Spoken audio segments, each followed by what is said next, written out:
Bismillahirrahmanirrahim. Assalamualaikum warahmatullahi wabarakatuh. Selamat pagi semuanya. Selamat menuntut ilmu kembali. Setelah kemarin kita long weekend ya. Ya Theo, long weekend ya kemarin kita ya. Mulai libur hari Jumat, Sabtu, Minggu. Ya 3 hari. Dan sekarang kita bersemangat setelah libur panjang. Hari ini harusnya bersemangat, semuanya sudah bersiap untuk di depan laptop masing-masing. Mari kita lanjutkan tentang sosiologi komunikasi. Namun sebelum kita kuliah pagi ini, alangkah baiknya kita berdoa terlebih dahulu.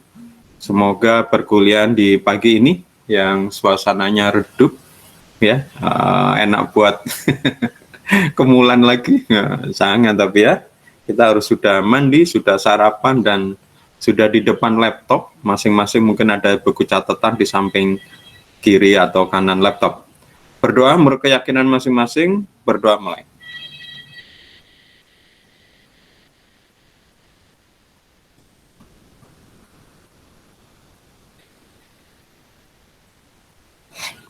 Selesai. Ya, seperti tadi saya bilang, kalian sudah libur panjang, harusnya sekarang bersemangat. Kemarin liburan kemana aja? Theo, kamu liburan kemana aja? Kemana-mana Pak. Harusnya saya itu hari Sabtu itu pergi ke Jember Pak sama teman-teman buat ngerjain kayak ke desa gitu loh Pak, cari rebranding ya? Rebranding ya? Iya. Tapi saya ketinggalan kereta Pak. Berapa itu ya? Hah? Ketinggalan kereta Pak. Duh, kenapa Theo? Saya pikir keretanya itu jam 6 pagi. Ternyata jam 6 jam pagi. 5. Kamu berangkat dari mana? Stasiun Sidoarjo? Enggak, dari Gubeng Pak. Gubeng ya kemarin itu ya. Loh, kamu naik kereta apa? Lupa saya namanya Pak. Ya itu Pak, saya ketinggalan kereta. Kalau Pak, kamu naik kereta Probowangi itu berangkatnya kalau dari Surabaya itu sekitar jam 4, memang jam 4 pagi. Kalau kamu dari stasiun Sidoarjo ya sekitar jam 5. Aku soalnya pernah naik Probowangi, aku naiknya di stasiun Waru jam 5. Tapi kalau kamu naik Mutiara Timur itu agak siang berangkatnya, kalau nggak salah jam 6 atau jam 8 pokoknya. Saya itu sampai itu jam jam berapa ya? Pokoknya 2 menit, saya telat 2 menit Pak. Jadi saya sampai di stasiun keretanya jalan Pak. Sebentar, kamu tiba di stasiun pukul berapa? Bentar Pak, saya lupa Pak. Jam 5 jam itu nggak salah Pak, 5.30, 5.32 Pak.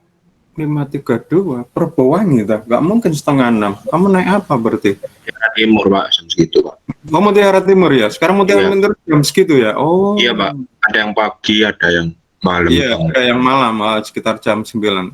Iya. Mutiara Timur. Oh, kamu naik Mutiara Timur. Saya jadi Pak, saya melihat kereta itu jalan Pak. Loh, kamu kejar yuk, kejar Tio di Sidoarjo. Kejaran, nanti kan berhenti di stasiun Sidoarjo nanti. Nah, itu nggak sampai Pak. Saya sampai Sidoarjo keretanya nggak tahu di mana. Nggak kelewatan jauh Pak. Oh gitu. Terus akhirnya? Nggak jadi. Makanya toh teman-teman, aku kan sudah berkali-kali bilang di kelas bahwa disiplin itu penting. Kalau kalian misalnya terlambat kuliah seperti di kami ini, telat mungkin masih dimaafkan. Tapi kalau kalian terlambat di sesuatu ya, kayak kereta api gitu ya, nggak ada ampun ya, kalian yang rugi. Untung kalau cuma ke Jember, paling tiketnya cuma harganya ratusan ribu. Kalau kalian terlambat naik pesawat, ya saya sendiri juga pernah tuh naik terlambat. Sebenarnya bukan terlambat, karena kan untuk pesawat itu kan ada namanya boarding. Jadi kalau misalnya berangkatnya pesawatnya itu jam 7, kita sudah harus boarding, itu artinya sudah tiba di depannya tiketing yang penerbangan tadi itu 1 jam sebelumnya. Ya saya sudah melakukan itu tapi kurang dari 1 jam. Misalnya kurang 45 menit atau apa, sudah ditutup itu.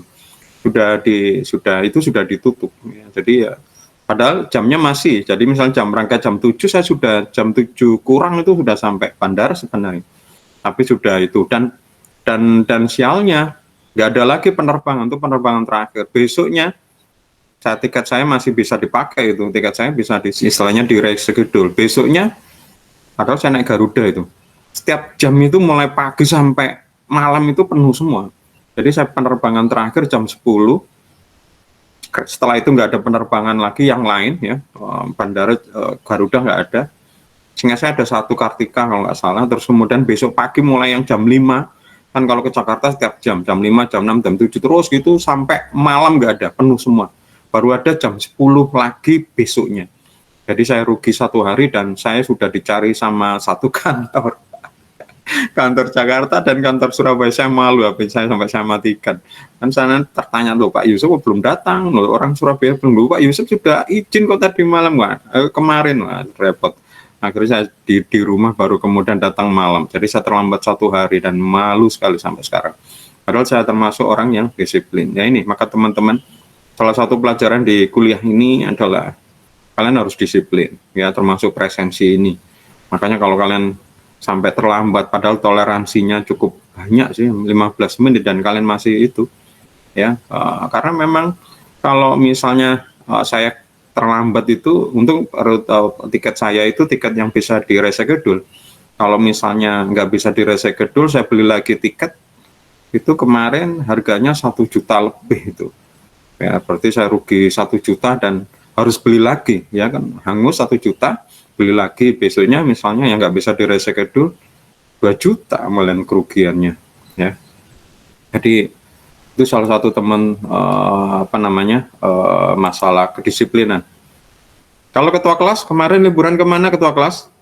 Rizky? Malang Pak, nugas. Kenapa? Suaramu kok menggema? Ke Malang Pak. Wih asik. Kemana aja Rizky? Ke kaki langit, ke Gunung Arjuna. Wih mantap. Itu Gunung Arjuna itu apa? Mendaki gitu tak? Manten Pak Rizky Pak, manten.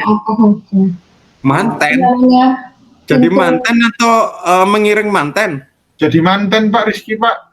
Kemarin sudah sah Pak, Sabtu Pak. Alhamdulillah. Ya alhamdulillah. Tetap enggak Pak, ngawur Teo itu Pak. ya tetap kuliahnya harus tetap diselesaikan loh Rizky. Teo itu ngawur Pak, enggak Pak. Ke Gunung Arjuna tuh kamu ndaki atau cuma daerah sana aja? Terus cuma sampai apa namanya? Itu masuknya itu loh Pak. Oh gitu. Ya. Siapa yang teman-teman yang kemarin daki? Soalnya anak saya kemarin daki gunung itu. Sebenarnya saya larang karena kan sekarang hujan-hujan ya jalannya licin ya. Percuma juga ya nggak bisa jalan-jalan yang dekem apa istilahnya. Berdiam diri aja di tenda. Di mana kemarin di Gunung Patok atau Gunung Patok di Pacet sana katanya. Saya baru tahu ada Gunung Patok di Pacet lah. Ternyata kebetulan teman ngaji juga berangkat ke sana. Cuma ya mungkin nggak kenal. Kalau kenal mungkin ketemu. Kalau Andri, kamu liburan kemana? Di rumah Pak. Kok kemana-mana. Kenapa? Karena itu ya patuh sama protokol kesehatan. Enggak Pak, nggak kemana-mana. Siapa yang kemarin liburan keluar kota? Ferry, liburan kemana kamu?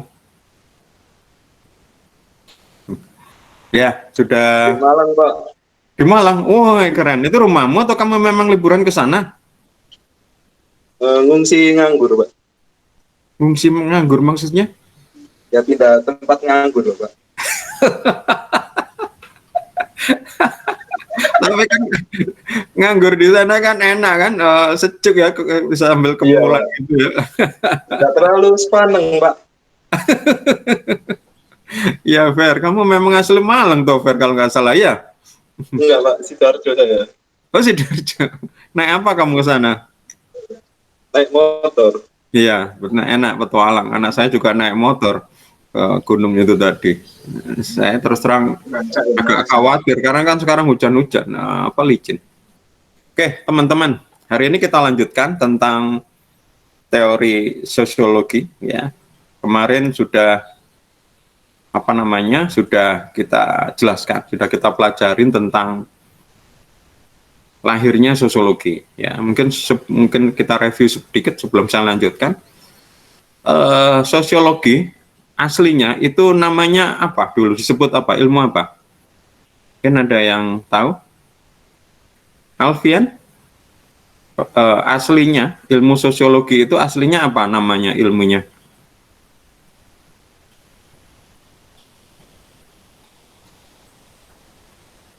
Alfian sama Theo ini rajin sekali nih kuliahnya, ya. Saya menyalakan Google Meet pukul 7, Theo sama Alfian sudah ngejogrok, sudah standby di Kurang tahu, Pak. kurang tahu. Kemarin hadir apa enggak, Alfian? Telat, Pak, kemarin, Pak. Oh gitu, ya masuk akal kalau. Kemal, ilmu sosiologi kemarin aslinya namanya apa? Sebelum ditemukan atau dinamakan ilmu sosiologi, sebelumnya disebut sebagai apa? Ilmu apa? Kemal? Tumben ini Kemal kok diam. Halo, biasa. Pak. Kemal, kamu kenapa kok kameramu off? Biasanya kamu kan on. Oh.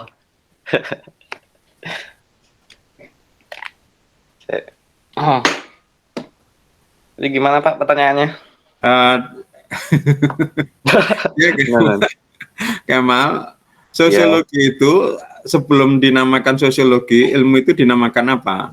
Ilmu itu sebelum lahir sosiologi. Ilmu sosial Pak. Salah, kurang tepat. Benar sosialnya, kurang satu. Ada satu kata lagi. Nah, Kemal kemarin hadir kan di kuliah sebelumnya? Iya, hadir. Ya, kurang satu kata. Ya, bukan ilmu sosial, benar ilmu sosial. Karena memang mempelajari manusia secara non-fisiknya. Tapi aslinya ilmunya namanya apa? Mungkin bisa dibantu yang lain? Ilmu fisik sosial. Yes, betul sekali, Rizky. Yang menamakan atau menemukan ilmu sosiologi tadi siapa namanya, orangnya? Agusti Comte. Iya, betul sekali. Ya, berarti kalian sudah menguasai. Terus kemudian siapa saja ilmuwan-ilmuwan yang mengembangkan ilmu sosiologi? Hegel. Ya, terus? Karl Marx. Ya, betul. Henry Durkheim. Ya, oke. Berarti kalau seperti itu kita lanjutkan. Berarti kemarin kita sudah belajar tentang sejarah lahirnya sosiologi. Di pertemuan dua pertemuan yang lalu kita juga sudah belajar tentang lahirnya sosiologi komunikasi. Maka saya mundur lagi tentang sejarah lahirnya sosiologi.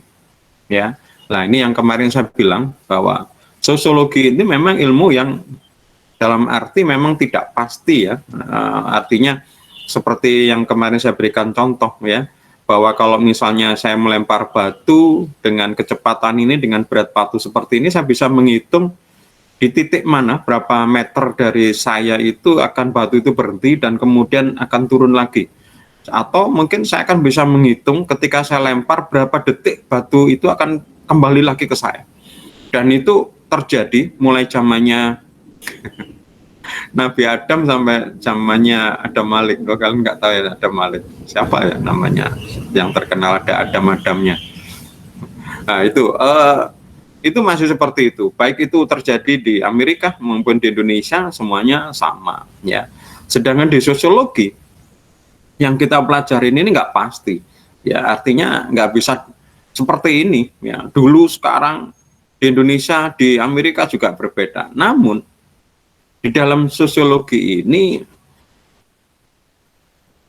apa yang akan dipelajari ini itu hanya prediksi ya, artinya membantu. Jadi teori di dalam sosiologi adalah proposisi yang menjelaskan dunia sosial. Proposisi ini adalah pernyataan awal ya, tentang menjelaskan tentang dunia sosial. Ya. Jadi setelah terjadi kemudian ilmuwan mempelajari seperti ini loh, begitu. Ketika ada sebuah peristiwa baru yang tidak ada di teori sebelumnya, teori ini akan menyatakan ini loh yang mungkin mendekatin seperti ini, dan kemudian akan diperkirakan nanti akan bisa seperti ini. Nah itu. Jadi di teori di dalam sosiologi ini hanya bisa membuat prediksi. Kalau bahasa kasarnya itu ramalan gitu ya. kan ada namanya ramalan sama perakiraan. Ramalan cuaca, perakiraan cuaca. Kalau ramalan itu kesannya kayak harus benar ya, kalau perakiraan. Nah, ini sama, ini jadi hanya prediksi. Ya, sosiologi memang seperti ini. Beda dengan ilmu pasti ya, ilmu fisika, ilmu kimia, di mana benar-benar tidak hanya memprediksi tapi bisa memperkirakan apa yang terjadi. Karena memang seperti itu, yang seperti saya bilang tadi, ketika saya melempar batu dengan berat batu ini, dengan tenaga sebesar ini, sehingga kecepatan awal lepas dari tangan saya itu berapa, saya bisa menghitung berapa detik atau mungkin berapa waktu itu kembali lagi ke tangan saya misalnya, itu bisa dihitung. Ya, bahkan mungkin dari kemarin yang saya ceritakan ada guru fisika saya ya. semangat kalau senang sekali melajarin itu, ketemu lagi setelah puluhan tahun saya memberi undangan reuni, dia masih menjelaskan itu dan dia ngomong ke saya, Yusuf, saya bisa membuat 9 pertanyaan, 9 soal tentang kejadian ini. Ya. Nah, ini soal silsilah teori sosiologi. Nah, ini Pak, kemarin kita sudah melihat Bapak sosiologi namanya adalah Auguste Comte. Dia lahir tahun 1798 dan wafat 1857. Ini adalah seorang ilmuwan Prancis. Coba, ini menurut kalian apa ini? Raise your hand ya, jangan langsung dijawab. Menurut kalian apa yang kalian lihat ini?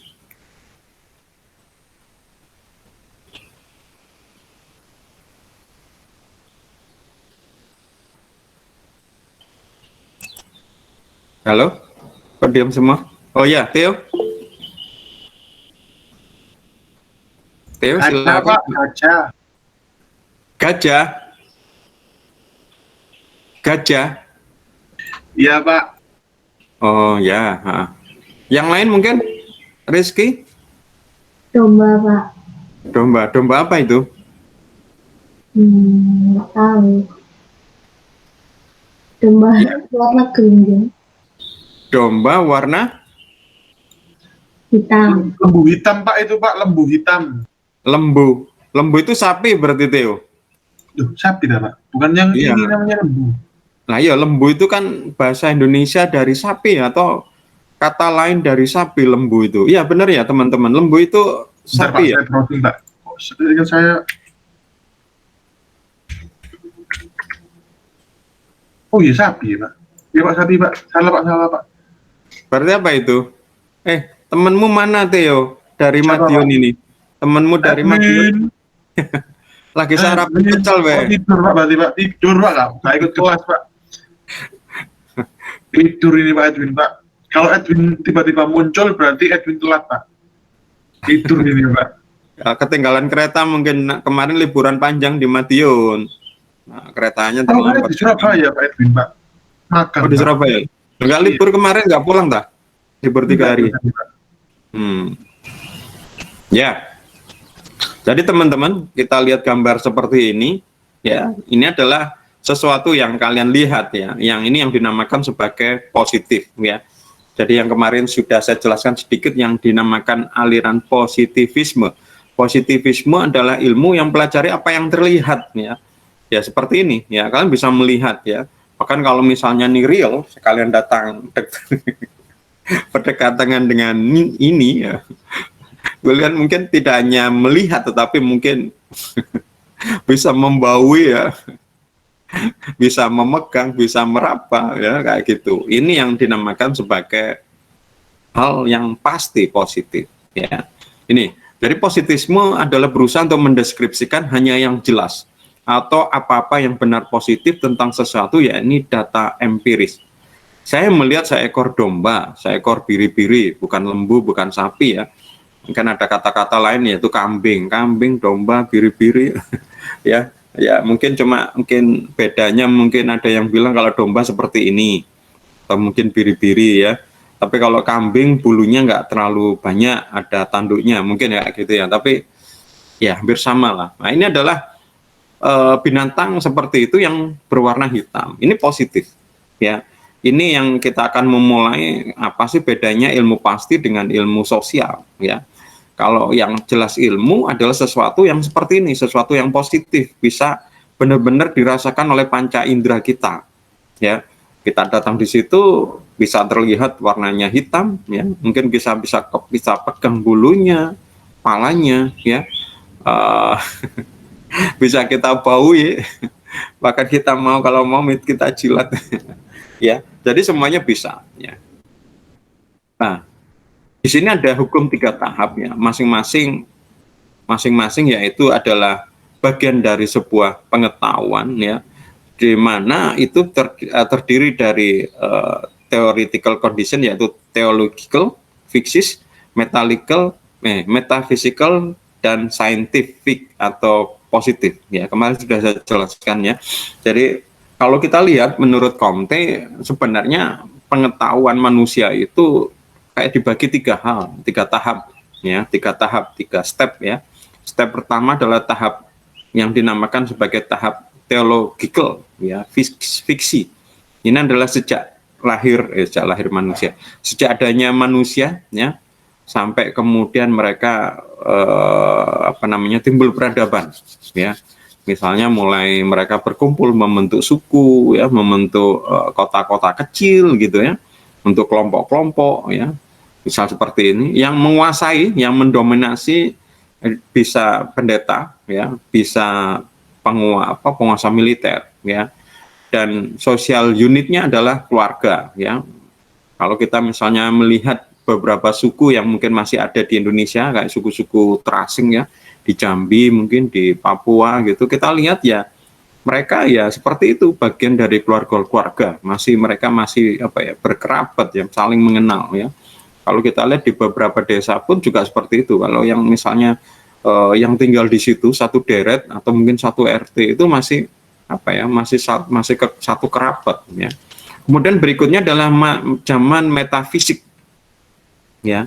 Metafisik, kalau tadi itu fiksi, ya, fiksi adalah sesuatu yang tidak nyata, sedangkan abstrak ini ada tapi nggak bisa dijelaskan. Ini adalah abad pertengahan sampai mulai abad pertengahan sampai adanya masa Renaissance, masa pencerahan, ya. Di sini yang berkuasa adalah pihak gereja dan kemudian pihak hukum. Pihak hukum artinya yang menetapkan hukum, ya. Jadi kalau zaman dulu yang menetapkan hukum adalah raja misalnya, atau mungkin kaisar, ya, atau mungkin adalah anggota DPR, ya. Terus sosial unitnya adalah negara, ya. Lah sekarang adalah zaman positif atau zaman saintifik, ya. Periodenya adalah mulai sejak adanya ditemukan mesin uap, ya, mulai ada industrialisasi, ya. Siapa yang menguasai? Yang menguasai ya pemilik modal, yang memiliki industri, ya. Dan kemudian adalah aturan-aturan moral pengetahuan, ya. Dominasinya apa? Social unitnya adalah manusia, ya. Kemudian dikembangkan lagi, ada namanya Herbert Spencer, ya, yang teorinya sangat terkenal sebagai seorang ahli sosial Darwinisme, ya. Artinya kalau kita tahu bahwa ada seorang ilmuwan namanya Darwin, ya, yang kemudian terkenal dengan teorinya adalah teori evolusi manusia. Lah Herbert Spencer ini terkenal juga, ya, dengan itu, tapi untuk berkaitan dengan sosial, ya, maka kemudian dia dikenal sebagai sosial Darwinisme, ya. Dia lahir tahun 1820 dan meninggal wafat 1903. Menurut Spencer, ternyata individu ini, ya, di luar yang kita pelajarin dari teori Darwin, ya, bahwa hewan itu dan berkompetisi, manusia ternyata juga berkompetisi. Dan siapa yang menang, ya, siapa yang menang adalah yang bisa survive, mengisi yang pas, survival of the fittest, ya. Di sini pemerintah harus tidak campur tangan kecuali yang unfit, ya, mencuri dari fit. Artinya menurut Herbert Spencer, ya, di dalam kehidupan manusia juga berkompetisi seperti hewan tadi, ya. Dan siapa yang unggul, siapa yang survive itu yang bisa pas ya, bisa mengisi yang pas ya. Dan di situ pemerintah harusnya tidak boleh mengatur kecuali yang tidak fit ini, yang unfit ini, yang tidak pas ini melakukan tindakan yang tidak fair dari yang fit. Menurutnya seperti itu. Contohnya Pak Yusuf. Jadi ini kalau misalnya contoh, mohon maaf ya, misalnya contoh kalau menurut Spencer ya, di dalam kayak masyarakat seperti ini ya, banyak manusia, terus kemudian di dalam kehidupan ya tetap butuh kebutuhan ya, butuh kebutuhan fisik, artinya kan pasti butuh sandang pangan papan ya, dan untuk itu memang butuh dana ya, dan untuk dana itu ya harus bekerja ya kan.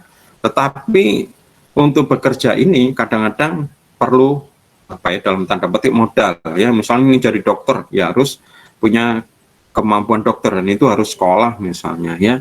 Untuk jadi pegawai pemerintah itu mungkin ada persyaratan dan harus tes dan macam-macam. Dan bisa saja ya di antara manusia itu, mohon maaf mungkin dalam tanda petik ya, itu mungkin yang kalah ya, dalam arti mencari kerjaan di sini-sini itu, mohon maaf misalnya nggak bisa ya, nggak bisa, akhirnya nggak ada kerjaan ya misalnya. Lah ini bisa saja yang nggak beruntung ini, yang non fites ini, yang unfit ini, terus supaya tetap tadi memenuhi kebutuhan dia melakukan tindakan yang tidak fair ya, misalnya mencuri misalnya ya, merampok ya, seperti itu. Ini yang pemerintah baru boleh bercampur tangan. Tetapi kalau menurut ini biarkan manusia itu bersaing sendiri, artinya siapa yang sekarang mau jadi dokter silahkan jadi dokter, siapa yang mau jadi desainer ya mau jadi desainer ya. Jangan misalnya Theo disuruh jadi dokter gitu. Cita-citamu dulu jadi apa Theo?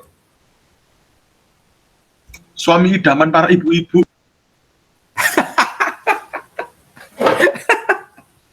Kok ibu-ibu, harusnya para gadis toh. Bukan ibu-ibunya punya anak-anak gitu loh Pak. Belum selesai, Pak. Ya, misalnya Theo punya cita-cita itu dipaksa sama pemerintah, kamu harus jadi dokter misalnya, nggak bisa, biarkan aja pemerintah ya. Yang cuma harus dipegang sama pemerintah orang yang tidak fair ya, tidak fair itu. Ini menurut Spencer loh ya. Lah, karena hal seperti itu, maka kemudian terjadi sebuah evolusi. Jadi tidak hanya hewan ya, kalau evolusi. Mungkin ada yang mau sedikit cerita tentang teori evolusinya Darwin. Siapa yang mau cerita sedikit? Kevin, apa yang kamu ketahui tentang teori evolusi? Kevin? Iya, Pak. Apa yang kamu ketahui tentang teori evolusi? Teori evolusi. Iya.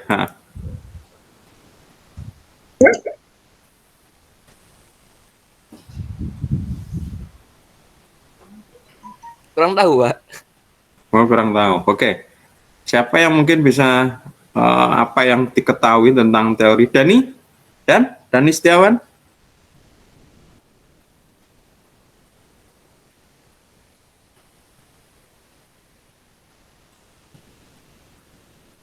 Halo? Teori evolusi Darwin apa? Iya, Kalau menurut saya tentang teori Darwin kan tentang membahas asal mula manusia yang bukan manusia. Yang Teori evolusi yang Darwin itu nggak ada kaitan dengan manusia.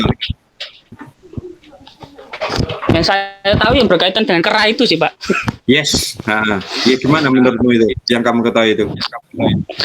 Kalau menurut saya ya kan, menurut Darwin kan dia meriset kalau menurut manusia, asal usul manusia itu berasal dari kera. Ya kalau menurut dia itu manusia berasal dari kera kan teorinya dia. Ya kalau kita percaya atau enggak kan terserah kita sih, Pak. Kalau menurut saya sih agak logis ya kalau kita yang percaya secara agama sih, Pak. Seperti itu sih. Ya, oke. Tapi bukan yang itu ya. Itu salah satu memang teorinya Darwin ya, jadinya memang manusia itu dulu katanya adalah evolusi dari kera, ya. Ya, tapi ada lagi yang lain. Mungkin mau menjelaskan yang tahu tentang evolusi betul. Jadi salah satu yang disampaikan sama siapa namanya Darwin itu adalah semua itu terjadi perubahan ya secara lambat tahun yang mungkin tidak hanya terjadi setahun, 2 tahun, puluhan, ratusan, tapi mungkin berapa abad baru menjadi seperti ini ya. Seperti yang dikatakan manusia itu dulunya ya kera, misalnya. Kemudian lambat kalau kita lihat kadang-kadang di meme ya, itu ada mulai dari berjalan dengan tangan dan kaki, kemudian agak berdiri, kemudian berdiri sampai jadi manusia modern. Enggak, mungkin yang berkaitan dengan evolusi secara yang tadi itu, survival of the fittest. Yang mungkin tahu, anak-anak sosiologi mungkin, siapa yang anak sosiologi? Pak Kuita, Ramadhani Putri, apa yang kamu ketahui tentang teori evolusi? Pak Kuita? Ya Pak. Yes.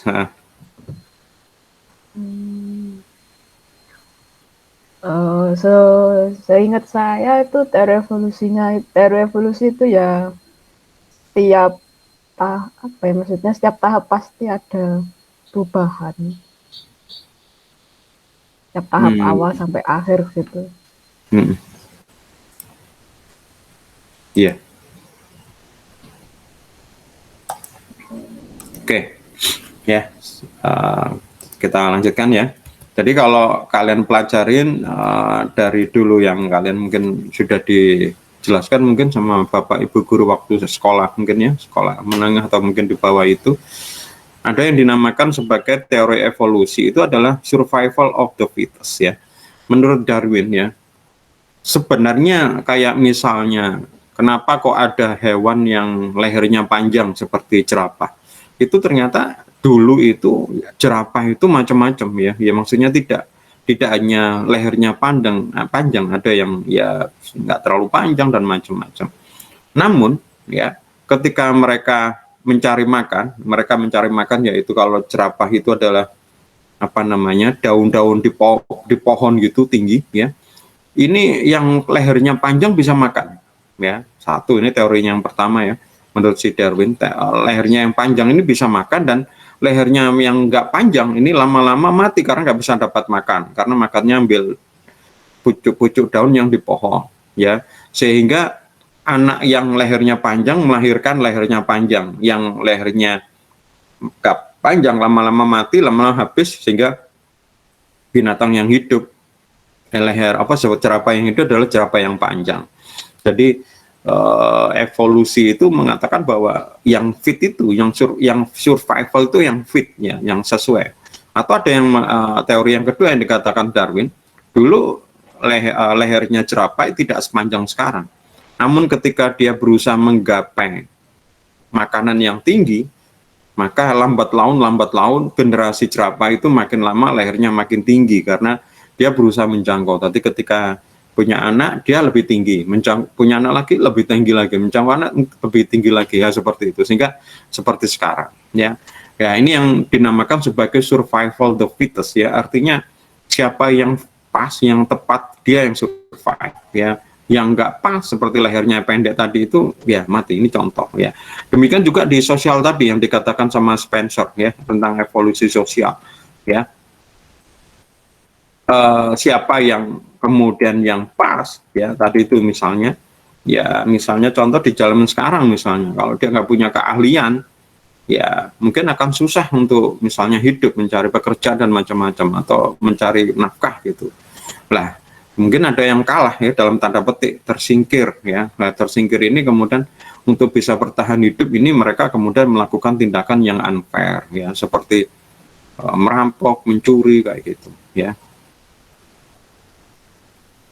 Nah, ini ada tokoh-tokoh sosiologi ya. Yang pertama adalah Emil Durkheim ya. Ini yang mendirikan paham fungsionalisme ya. Sosiologi harus mempelajari fakta sosial, yakni apa yang terjadi yang berkaitan dengan sosial ya, di mana itu eksis ya, dan itu tergantung antara manusia satu dengan yang lain ya. Nah, kemudian dari sini, kemudian itu yang kemudian yang menjadi fakta sosial. Artinya fakta sosial memang, ya ternyata antara manusia satu dengan manusia yang lain itu independen ya, menjadi ketergantungan ya. Maka kemudian dari fakta sosial itu tadi muncul adalah namanya hukum, moral, kepercayaan, adat, fashion dan lain-lain ya. Nah, fungsionalisme ini adalah pahamnya adalah yang pertama adalah analisa sosial berdasarkan fungsi di dalam sebuah sistem sosiokultural. Ya, kalian mungkin ingat tentang pengertian sosiologi, di mana sosiologi adalah ilmu yang mempelajari tentang struktur.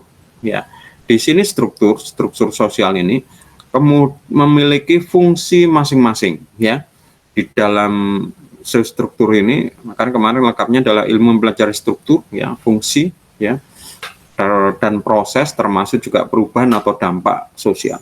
Maka di fungsionalisme ini memahami bahwa sebuah sosiokultural, sebuah sosial budaya di dalam kemasyarakatan ini memiliki fungsi, ya. Dan masyarakat dilihat sebagai sistem, ya. Ada sistem kecil, ada sistem besar, ada yang sangat besar, ya. Bagian-bagian sistem ini saling berhubungan, ya, dan tidak ada yang saling menutup diri. Ya, contoh yang kemarin saya contohkan di dalam lingkungan kecil aja lah, misalnya ada keluarga, ini adalah sistem. Kemudian di sampingnya keluarga tadi mungkin ada keluarga-keluarga yang lain. Keluarga-keluarga lain ini saling berinteraksi, ya. Mungkin ada namanya RT, ada RW, ada lurah, desa, dusun dan macam-macam, ya.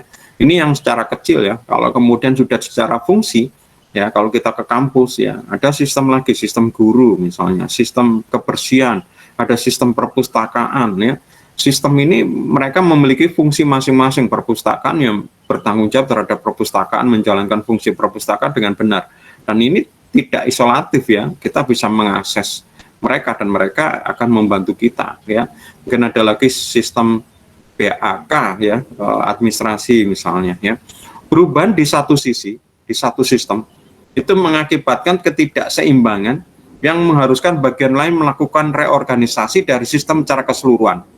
Nah, di teori yang dinamakan teori yang dikemukakan Durkheim ini sangat terkenal bahwa manusia ini yang dinamakan bagian dari evolusi sosial ya. Ketika ada perubahan sosial ya, ketika terjadi struktur yang tidak seperti seharusnya sehingga terjadi ketidakseimbangan, maka sistem yang lain akan melakukan perubahan ya, reorganisasi sehingga menjadi seimbang lagi. Ya. Jadi ini seperti kayak kalau di dalam biologi itu ya kayak keseimbangan biologi. Jadi misalnya contoh, kalian mungkin pernah belajar dulu waktu sekolah ya, maksudnya sekolah menengah ke bawah ya. Itu kalian pernah mempelajari bahwa di sebuah hutan ya ada rusa, ada karnivora seperti misalnya singa atau macan seperti itu. Ada sebuah, lupa saya daerahnya, yang kasihan ya, kasihan sama kijang tadi itu ya, rusa atau apa kok diburu dan dimakan sama misalnya ya kayak misalnya macan seperti itu, sehingga manusia di situ mengganggu dalam tanda petik, mengganggu keseimbangan, memburu macan dan macam-macam seperti itu, sehingga macannya sedikit ya.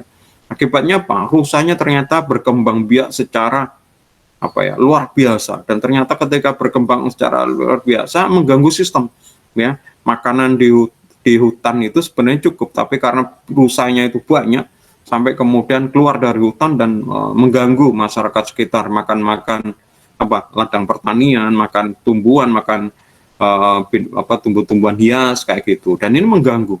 Baru kemudian masyarakat itu sadar bahwa sebenarnya Tuhan ya, alam itu sudah menciptakan sebuah keseimbangan ya, menciptakan keseimbangan. Jadi kalau misalnya ketika si karnivora ini dikurangin, ini yang herbivora ini membiak dan ini akan merusak ya. Dan itu sudah seimbang sebenarnya, kita nggak perlu ikut-ikut. Bagaimana kalau misalnya ternyata singanya atau macannya tadi itu ternyata berkembang biak sangat banyak ya dia nanti akan berkurang sendiri ya, berkurang sendiri. Karena nanti kalau misalnya banyak, makanannya sedikit, ya dia nanti juga akan mati juga. Jadi sudah seimbang sebenarnya. Demikian juga manusia sebenarnya. Ketika manusia di dalam sistem itu ada perubahan yang mengakibatkan struktur itu tidak seimbang, yang lain juga harus melakukan reorganisasi. Ya, apa itu contohnya? Contoh yang sekarang mungkin bisa diberikan contoh ya, maksudnya ketika sekarang ada situasi pandemi ini, sesuatu struktur yang sebenarnya berjalan tidak seimbang ya, ada sesuatu yang mungkin tidak berjalan ya, tapi kemudian yang lain akan melakukan reorganisasi. Tapi contoh ekstrim ini bukan sekarang ya, mungkin paling enak buat cerita itu adalah misalnya saat perang, misalnya Perang Dunia Kedua. Ketika Perang Dunia Kedua ada sebuah perang yang mengakibatkan beberapa sistem itu tidak berjalan. Misalnya contoh transportasi, ya. Transportasi ini karena transportasi misalnya digunakan untuk keperluan perang, akhirnya terganggu ini dan masyarakat melakukan reorganisasi lagi di dalamnya, mengatur lagi. Kemudian misalnya sistem pertanian itu karena mungkin hasil pertanian digunakan untuk keperluan perang misalnya, ya sistem yang lain juga akan melakukan reorganisasi, mengatur, ya berusaha seimbang ya. Dan seperti itu sebenarnya manusia sama juga dengan makhluk yang dikatakan Darwin, dia berusaha untuk survival of the fittest, ya menyesuaikan dengan lingkungan. Ya. Nah, situasi seimbang, situasi yang tadi misalnya jumlah rusa segini, jumlah macan segini, seimbang, ya, nggak terlalu banyak, nggak terlalu bingit, nggak terlalu banyak rusanya, juga nggak terlalu sedikit rusanya, nggak terlalu banyak macannya, nggak terlalu sedikit, seimbang. Itu yang dinamakan sebagai situasi equilibrium, ya, equal, seimbang, sama, ya. Itu tahap yang dinamakan dalam teori sosiologi adalah equilibrium, ya, situasi yang sama, ya, situasi yang seimbang. Di sini supaya masyarakat supaya seimbang, ya, supaya seimbang normal, pemerintah kemudian menciptakan yang dinamakan sebagai norma, ya. Dari norma ini kemudian lahir adat, kemudian lahir hukum. Ini yang kemudian berusaha masyarakat atau manusia ini mengatur supaya tetap equilibrium. Kalau tidak ada seperti itu, mungkin tidak ada namanya situasi equal, ya. Contoh misalnya di dalam masyarakat ada misalnya perampok, ini orangnya kuat, beringas, ya, orangnya besar-besar, lihai main jago pedang dan macam-macam. Dia nggak bekerja, hanya cuma merampok seperti ini pasti akan situasi kacau normal, ya. Situasi yang tidak normal, kacau, ya.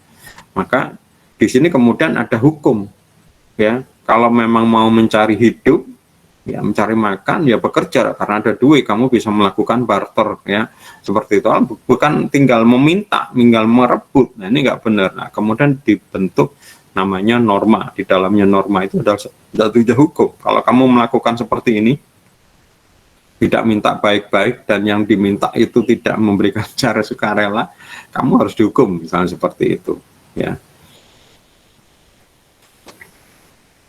Berikutnya ada namanya bunuh diri egois, ya. Ini adalah faktor sosial yang memicu bunuh diri, ya. Ada observasi jomblo vs menikah, ya. Individualisme ini mengakibatkan banyak orang melakukan bunuh diri, ya. Jomblo lebih individualistik daripada yang menikah. Keluarga berperan sebagai struktur penopang dan alasan ketika hidup semakin terasa berat. Di sini kalau misalnya masyarakat semakin tidak mengisolasi diri, semakin berbaur, ya, tentu ini yang dinamakan integrasi sosial, ya, dan integrasi sosialnya semakin bagus, maka kemungkinannya usaha untuk bunuh diri semakin rendah, ya, karena mereka tertolong dengan norma dan tatanan sosial, ya, gitu. Jadi ini adalah efek sosial, ya, efek sosial yang terjadi dari yang tadi itu, tidak ada equilibrium, ya, tidak ada equilibrium. Misalnya contoh, dia memikul beban sendiri, ya, seperti itu, ya, pasti nanti akan itu, ya. Kemudian ada bunuh diri altruis, ya. Kalau tadi ada bunuh diri egois, ada bunuh diri altruis, adalah masyarakat tribal dan tentara, individualisme yang terlalu kecil dan integrasi sosial yang terlalu tinggi, mendorong orang untuk mengorbankan diri sendiri. Jadi ini untuk apa ya? Untuk yang misalnya perang gitu ya. Oke, saya lewatin aja bunuh diri. Nah, berikutnya adalah tokoh yang dinamakan bukan tokoh yang dinamakan, tokoh yang bernama Karl Marx. Kemarin kalian sudah sedikit mengetahui tentang Karl Marx ya. Karl Marx itu lahir di Jerman ya, orang Jerman, ini bukan orang Rusia. Orang menganggap Karl Marx itu orang Rusia, bukan. Karl Marx itu orang Jerman ya. Lahir di Jerman tahun 1818 dan wafat tahun 1883. Kalau tadi terkenal sebagai teori fungsionalisme, ya. Kalau Karl Marx terkenal dengan paham yang dinamakan manifesto komunis. Ya. Lah, menurut Karl Marx, ya, masyarakat itu disusun dari kekuatan-kekuatan antitesis yang senantiasa bergerak, yang memproduksi perubahan sosial dengan ketegangan dan perlawanan. Jadi menurut Karl Marx ini, untuk bisa eksis ya, untuk bisa eksis manusia ini, di dalamnya manusia ini disusun-susun ya, di dalamnya disusun sistem-sistem ya. Sistem-sistem ini ketika mereka kemudian bekerja mengakibatkan adanya perubahan ya, perubahan sosial, adanya dinamika ya. Kayak nama kampus kalian ya, nama universitas kalian ya. Ada dinamika, ada perubahan ya. Yang ada dinamisnya, ada dinamis yang enggak statis. Dan perubahan ini ternyata menciptakan ketegangan dan perlawanan. Ya, maka di sini kemudian timbul yang dinamakan sebagai konflik sosial. Apa sih Pak Yusuf? Kok ada namanya? Kok masih kurang paham? Oke, secara seperti begini. Ketika anggap saja misalnya kita butuh makan, ya, kita butuh makan, terus kemudian masyarakat melengkapi itu dengan pertanian, ya kan? Berarti di situ ada namanya sistem pertanian, ya. Nah, sistem pertanian ini ternyata butuh yang lain, ya. Misalnya butuh SDM, misalnya kan, butuh SDM, dan kemudian butuh mungkin yang lain, misalnya pupuk, air, ya kan? Bahkan kemudian setelah berbuah, setelah panen, ini juga nanti akan dibawa oleh pihak pedagang untuk dikonsumsi, ya. Ternyata ya, supaya mereka ini berjalan yang tadi itu masyarakat itu ternyata kayak seperti menciptakan perubahan ya. Misalnya contoh hari ini Lombok harganya berapa? Ada yang tahu Lombok sekarang harganya berapa? Nah, ini yang cewek itu mungkin tahu. Coba cewek ini siapa ya? Camelia. Halo Camelia, ke pasar nggak terakhir ini? Terakhir ke pasar nggak? Enggak. Tapi tahu harga Lombok sekarang berapa? Emang jujur enggak, Pak. Enggak. Nggak tahu berarti harga Lombok sekarang. Nggak pernah diceritani sama Enggak mama juga, Pak. Lombok berapa harganya? Enggak juga, Pak. Ya, coba. Cuman dibilangin sama Mbah cuman dibilangin Lombok lagi mahal, Pak. Udah gitu aja. Tapi nggak tahu harganya berapa ya. Tapi di rumah mama masih bikin sambal. Enggak tahu, Pak. Mama masih bikin sambal tuh, Kenapa, Pak? Mama masih bikin sambal tuh di rumah. Mama saya nggak di rumah, Pak. Saya sama Mbah saya. Oh gitu. Terus nggak terlalu makan pedes. Jadi ya makanya tambah nggak sering beli cabai juga. Nggak terpengaruh berarti Lombok mahal, Lombok larang istilah Jawa. Nggak masalah kamu. Jadi kalau saya cuma pengen kalau butuh yang memang pedes ya beli yang sambal terasi yang udah jadi itu, Pak. Sambal ABC kayak gitu ya. Iya, Pak. Iya, Sambal iya. terasi yang udah jadi. Kayak apa? Karena kalau minta pasti dibilanginnya Lombok lagi mahal, wis gitu aja, Pak. Lah kamu tinggal di mana Camelia? Sidoarjo, Pak. Oh, Sidoarjo. Iya. Kan rumahnya di Lampung, nggak bisa pulang, Pak. Iya. Ya gitu, Pak. Oh gitu ya Camelia ya. Coba sekarang Camelia dibantu cewek yang lain ini. Ketua kelas ini jangan ditanya. Ini Daneswara. Daneswara cowok cewek sih. Cowok. Siapa yang lagi nih? Enggak kelihatan nama cewek lagi. Siapa ini cewek lagi nih? Nggak kelihatan kalau di saya ini. Oh ini, Alivia. Ini kelihatan cewek ini. Alivia, kamu tahu nggak Lombok berapa sekarang harganya?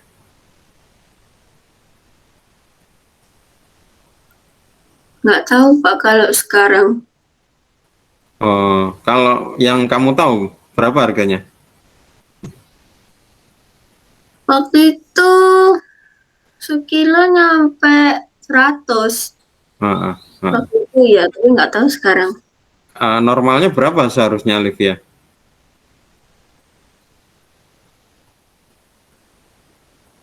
Nggak tahu nih Pak aku. Ya, saya juga nggak tahu sih. Cuma orang-orang atau istri saya bilang Lombok itu mahal ya. Harganya yang tadi disampaikan sama Alivia di atas 100 ya. Normalnya ya berarti di bawah 100 ya. Nah ini contoh ya. Kenapa kok ada harga yang tiba-tiba naik gitu ya. Bahkan harga yang di atas 100 itu sebenarnya harga yang tidak masuk akal. Lupa Isep kenapa? Harga daging sapi yang relatif untuk membuat sapi itu kan makhluk hidup kan lebih lama, lebih susah. Itu aja 1 kilonya 60.000. Lah ini 100.000 ini kan kayaknya kok aneh gitu ya. Maka lebih mahal dibanding daging sapi ya. Ya ini yang adanya konflik ya, ada konflik ya. Ini ada suatu ketegangan, perlawanan, stres kayak gitu ya. Lah, konflik ini terjadi di dalam setiap peradaban manusia ya. Konflik antara petani dengan misalnya pihak pupuk misalnya, petani dengan dagang misalnya ya. Ini konflik lagi, petani dengan pihak pengatur misalnya pemerintah, di mana misalnya tanahnya harus digusur untuk pembangunan pabrik jalan atau apa. Ini konflik ya, konflik terus ya. Mereka mungkin aslinya rumah ke sawah itu nggak jauh ya, tapi kemudian dibeli ya, akhirnya sawahnya semakin jauh gitu ya. Dia harus ke sana itu mungkin harus bukan berpuluh tapi jauh lah, berkilometer. Yang dulu cuma mungkin jalan kaki. Ini semakin konflik ya. Ada konflik, ada sesuatu yang bikin stres ya. Nah ini kalau kita lihat, kalau menurut si Karl Marx itu gambarannya itu seperti kayak rumah ya. Yang warna biru itu yang di atas tanah, yang garis horizontal itu adalah tanah gampangannya. Sedangkan yang warna pink, warna merah muda itu adalah di dalam tanah ya. Jadi yang tidak terlihat ya. Yang terlihat itu yang ada dinamakan sebagai superstructure. Di dalam situ ada sesuatu yang bisa kita lihat ya, yang berproduksi di dalam kehidupan masyarakat, misalnya pendidikan, agama, keluarga, media massa, politik ya. Ini yang memproduksi, yang berkarya dan bisa terlihat ya, kayak kita sekarang adalah pendidikan ya, ikut pendidikan tadi sama ibu sama bapak, keluarga, kemudian dan mungkin ada lagi yang lain, media massa. Yang tidak terlihat ya, terlihat yang di bawah itu ada hubungan antara produksi, di mana di dalam hubungan antara produksi ini si kaum borju yang berkuasa ya, yang berkuasa terhadap produksi, misalnya petani itu mungkin tanahnya itu mungkin nggak banyak, justru tanah itu adalah tanah miliknya, mohon maaf ya, borju, orang kaya gitu ya. Ini kan pertentangan, jadi mereka hanya cuma mengolah, kalau nanti panen ya dapatnya sedikit ya. Dan borju ini kepinginnya mengeksploitasi ya, mengeksploitasi yang kaum bawah, proletar, namanya proletar. Kalau borju itu orang kaya, proletar orang miskin, namanya seperti itu ya. Dan kita lihat seperti itu kasusnya ya. Misalnya di dalam industri ya, pabrik ya, di mana kaum borju kepinginnya membayar serendah-rendah gaji proletar karyawannya ya kan. Padahal mereka juga tergantung terhadap karyawan ya, dan mereka berasumsi wah yang butuh kerja itu banyak, jadi kalau kamu nggak mau terima gajiku ya sudah, kamu keluar aja, toh nanti banyak orang lain yang mau bekerja. Nah ini eksploitasi, ya, mengeksploitasi. Bahkan kalau di zaman-zaman dulu yang dipekerjakan adalah anak-anak, ya, anak-anak dan kaum wanita. Karena apa?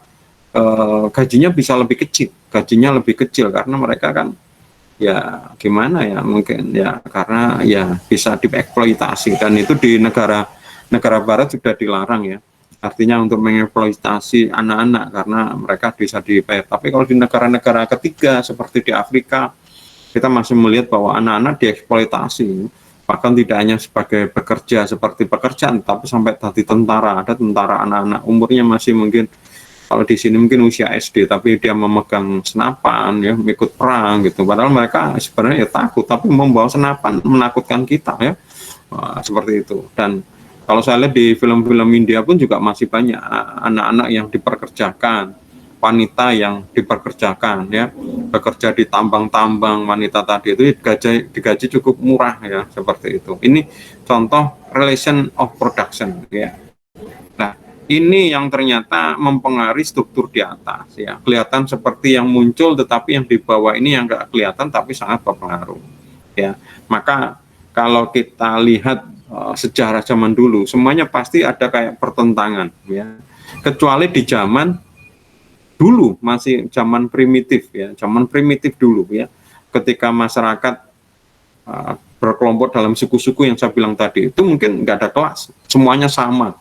Kerjaannya cuma mencari makan, ya. Setelah dapat makan, ya mereka bersantai-santai ria, karena kerjaannya cuma hanya mencari makan, ya. Setelah itu habis mereka cari makan, ya. Pak Yusuf ada nggak kayak gitu? Kalian pernah lihat film? Kok film? Lihat TV? Saya lupa TV apa ya? Trans 7 atau Trans TV? Ya, judul acaranya itu Pak Gundul, ya, Pak Gundul atau Cak Gundul atau apa itu? Pernah lihat nggak? Siang-siang hari itu. Pernah lihat? Kemal? Pernah lihat nggak? Acara, saya lupa nama lengkapnya, ada gundul-gundulnya, ya, di TV. Jejak si Gundul, Pak. Apa, Rizky? Jejak si Gundul. Oh iya, kamu pernah lihat, Rizky? Lihat, Pak. Kenapa kamu kok suka? Atau kenapa kok kamu lihat? Ya suka aja, kan apa namanya, dia mengunjungi seluruh Indonesia ke pelosok-pelosok desanya dan ikut masak makanan khas yang ada di sana. Iya, betul. Kalau saya ngambil sudut pandang agak berbeda dengan Rizky, saya melihat si Gundul ini kayak orang zaman dulu, kehidupannya ya kayak zaman dulu. Jadi hidup hanya untuk makan, ya. Jadi ya nyari makan, ya. Dia tidak produktif, ya. Maksudnya kalau pertanian kan menanam, kalau peternak. Enggak, ini dia nyari makanan, misalnya cari ikan, ya. Kemudian cari tumbuh, setelah itu dapat ya diolah, dimakan. Cari lagi kayak gitu. Mungkin kayak gitu zaman dulu, ya. Kalau kalian ingin tahu bagaimana mungkin kehidupan zaman dulu kayak Cak Gundul, maka saya jelaskan, ya Pak, saya tanya, kalian pernah lihat kayak gitu? Karena cuma enak ya Cak Gundul ini. Ya siapa namanya, Pak Gundul atau Cak Gundul, orangnya memang gundul. Ya, digambarkan dia nyari makanan, ya, cari ikan, cari buah, cari apa gitu, ya. Setelah itu dia masak sendiri, dimakan sendiri. Ya zaman itu, bayangkan, ya. Itu dimana kalau sudah zaman seperti itu, ya, zaman seperti itu nggak ada yang namanya kelas, ya. Semuanya sama, cari makan, cari makan semua pekerjaannya, ya. Paling cuma bagi tugas, yang laki cari makan, ya. Yang wanita mungkin ngolah makan, sedangkan anak-anak karena belum bisa apa-apa, ya mungkin di rumah. Tapi kadang-kadang sudah agak remaja, mereka tertarik untuk ikut. Ini nggak ada kelas, semuanya sama, ya, semuanya sama, ya. Kemudian sudah mulai tahap namanya zaman perbudakan, ya. Di sini sudah ada kelas, ya. Ada pemilik budak dan ada budak, ya. Dan ini saling sudah saling memanfaatkan. Pemilik budak kalau bisa disuruh bekerja terus gitu, nggak dibayar. Sedangkan budak kepinginnya nggak mau jadi budak, ya. Mungkin kasusnya kenapa kok mereka bisa jadi budak. Kalau kita baca mereka jadi budak karena kalah perang ya, misalnya negara ini perang ternyata kalah ya, langsung ya yang laki-laki mungkin akan yang laki-laki kuat ya mungkin akan dibunuh semua, yang anak-anak ini sama wanita ini jadikan budak ya, siapapun ya, dibawa terus kemudian mungkin dijual untuk jadikan budak ya. Kemudian zaman feodal ya, zaman feodal kita mungkin ya sekitar zaman penjajahan Belanda itu adalah konflik juga antara pemilik tanah dan petani yang yang mengolah tanah ya. Apa namanya yang feodal ini ya, para apa istilahnya, para priayi gitu. Para majikan ini ya mungkin nggak bekerja ya, paling cuma datang ke rumah petani minta hasilnya kayak gitu ya. Mereka si petani nggak bisa kaya karena hasil yang dia petik tadi itu ya tetap sebagian besar diberikan kepada juragannya tadi ya. Kemudian agak modern lagi ada zaman kapitalis ya, zaman kapitalis ini ada konflik lagi adalah kaum borju dan kaum proletar. Borju yang tadi berkuasa tadi itu pemilik apa namanya industri, sedangkan proletar ini adalah buruh.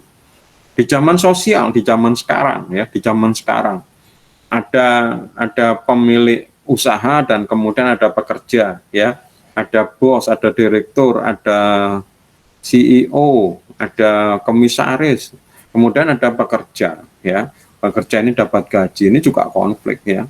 Lah si Karl Marx ini berpikir bagaimana kalau di zaman modern ini tetap seperti zaman dulu ya, zaman dulu waktu zaman primitif itu ya, tidak ada kelas. Nah, akhirnya si Karl Marx itu berpikir kalau semuanya tidak ada kelas, tidak ada konflik ya. Contoh yang paling banyak konflik itu adalah di India kalau nggak salah. Kebetulan terakhir ini saya banyak menyaksikan film India. Di sana itu selain golongan kaya, golongan miskin ya, sehingga yang kaya bisa sekolah bagus, yang miskin malah gak sekolah ya, sekolahnya jelek ya. Ada yang namanya kasta ya. Ada kasta Brahmana, ada kasta Ksatria dan seperti itu. Ini ternyata juga nggak boleh kawin meskipun saling mencintai, entah misalnya keluarga kasta Brahmana dengan kasta Ksatria, ini nggak boleh kawin gitu, apalagi berbeda antara Brahmana dengan apa yang paling bawah itu, seperti itu. Nah ini dia melihat bahwa komunisme ini adalah beda dengan atau jalan keluar dengan situasi sekarang ya. Sekarang ini adalah yang dinamakan sebagai paham kapitalis adalah bagaimana mengumpulkan modal sebesar-besarnya untuk kepemilikan pribadi ya. Jadi sekaya-kayanya tapi kaya itu hanya untuk dirinya sendiri ya. Beda dengan komunis ya. Komunisme adalah kepemilikan itu secara komunitas, dimiliki secara semuanya, dimiliki oleh bersama, tidak ada milikan secara individu dan untuk kepentingan bersama. Ya, kalau di paham komunis ini semuanya adalah milik negara gampangannya ya, dan diolah untuk kepentingan bersama. Sedangkan kalau di negara non komunis ini atau paham non komunis ini adalah apa namanya ya, dimiliki secara pribadi ya, dimiliki secara pribadi dan mereka boleh untuk mengumpulkan kekayaan sebanyak-banyaknya ya.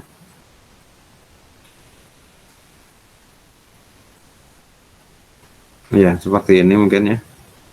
Kemudian berikutnya ya adalah ilmuwan yang dinamakan, ya kok ilmuwan yang dinamakan, aku sering menggunakan kata dinamakan ya, karena kan dia sudah punya nama ya. Ya, ini adalah ilmuwan yang bernama Max Weber ya. Max Weber ini terkenal dengan pahamnya yaitu rasionalitas dan organisasi. Lahir 1864 sampai 1920, ini juga orang Jerman ya. Sosiologi adalah ilmu komprehensif tentang tindakan sosial. Fokusnya adalah yang dilekatkan fokusnya adalah melihat tindakan-tindakan yang dilakukan manusia dan interaksi mereka dalam konteks sosial. Ya, kalau menurut Weber seperti itu. Apa itu tindakan? Ya, tindakan berarti tindakan yang dilakukan manusia tadi itu berkaitan dengan hubungan dengan manusia lain ya. Kalau misalnya tindakan pribadi ya seperti misalnya makan, minum, bergerak gitu ya. Nah, kemudian juga ada namanya perilaku tanpa makna. Kalau perilaku tanpa makna ya berarti bukan kajian. Apa itu Pak perilaku tanpa makna? Ya mungkin ngelamun, ya bengong gitu ya, tanpa makna ya bukan kajian. Yang dipelajari adalah perilaku yang memiliki makna, yaitu tindakan sosial. Jadi di sini ada pengertian perilaku, ada pengertian tindakan. Kalau perilaku ya sesuatu yang dilakukan manusia, makan, minum, bergerak dan lain-lain. Ya, termasuk bengong. Bengong kok apa ya? Nggak ngelakukan apa-apa ya. Gitu yang nonton ya banyak ya. Saya sempat melihat ada video yang viral ya. Bengong natap dinding selama 3 jam. Wih, hanya beberapa hari view-nya udah jutaan. Apa yang dilihat orang itu cuma duduk di pinggir di pinggir kasur menatap tembok, nggak ngapa-ngapain sampai berjam-jam. Ada yang mengecek atau istilahnya apa, ngelokno istil Jawa ya. Delok ngene kok lapon delok kaya ngene. Ada yang menjawab ngene ki angel lho ya. Bengong, nggak ngapa-ngapain natap tembok sampai bisa berjam-jam, ini susah. Berarti manusia itu nggak boleh berlebihan ya. Kepinginnya bengong ya boleh, tapi bengong nggak boleh bengong lama-lama. Kerja boleh, tapi jangan kerja terus menerus. Ya ada saat mungkin ya bengong boleh.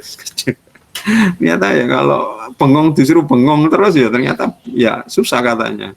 Ya lah, tindakan ini yang perilaku yang ada maknanya ya, dan tindakan yang dilakukan secara manusia hubungan dengan manusia lain dinamakan sebagai tindakan sosial.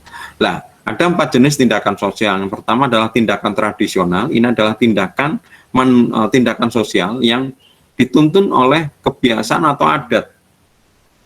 Ya, apa itu Pak Yusuf tindakan sosial ya Pak? Ya sesuatu yang dilakukan secara adat ya. Apa itu contohnya? Mungkin ada yang mau memberikan contoh. Dilakukan secara adat. Apa? Ada yang mau memberikan contoh, Kemal? Ngaben Pak. Ya betul sekali ya, mungkin ngaben atau mungkin selamatan, tahlilan ya, atau apa itu, pokoknya tindakan yang dilakukan karena sudah jadi kebiasaan. Adat istiadat, mah kok makan ini mbah-mbahmu ben yo ngene. Kemudian berikutnya ada tindakan emosional atau afektif ya. Tindakan emosional atau emotif, namanya ada kata emosional ya, didorong oleh kondisi emosional ya, emosi ya, sesuatu yang mungkin tanpa ada pikiran atau sesuatu yang bukan karena kebiasaan, artinya sesuatu yang seperti ini, tetapi karena didorong oleh emosi. Ya, apa itu Pak contohnya? Tindakan emosi. Ya, misalnya tiba-tiba kepingin merusak misalnya ya, jewangkel. Ya kalau kadang kita lihat ya, ada orang kalau marah kemudian banting-banting gitu ya, padahal yang dibanting ya barangnya sendiri. Ada nggak kalian pernah melihat seperti ini? Saya juga penasaran. Ada nggak teman-teman kalian melihat ada orang kalau marah banting-banting barangnya sendiri? Ada nggak?